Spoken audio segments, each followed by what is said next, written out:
దేవుడు అబ్రహామునకు వాగ్దానం చేసినప్పుడు తనకంటే ఏ గొప్పవాని తోడు అని ప్రమాణం చేయలేకపోయాను గనక తన తోడు అని ప్రమాణం చేశాడు. దేవుని వాగ్దానాలను మనం నమ్మాలని దేవుడు తన మీద ఒట్టు పెట్టుకున్నాడు. నమ్మండి నమ్మండి అని. ఉట్టిగా చెప్తే కుదురుతుందా?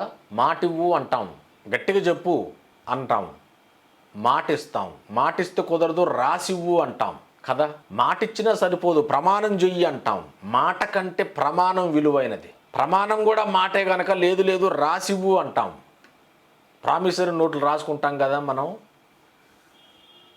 దేవుడు వాగ్దానం చేశాడు, దేవుడు ప్రమాణము చేసి దృఢపరిచాడు, దేవుడు దేవుని వాక్యాన్ని దేవుని వాగ్దానాలను రాసి ఇచ్చాడు. ఇంకంతకంటే దేవుణ్ణి నమ్మటానికి బలమైన హేతువులు ఇంకేం కావాలి? బలమైన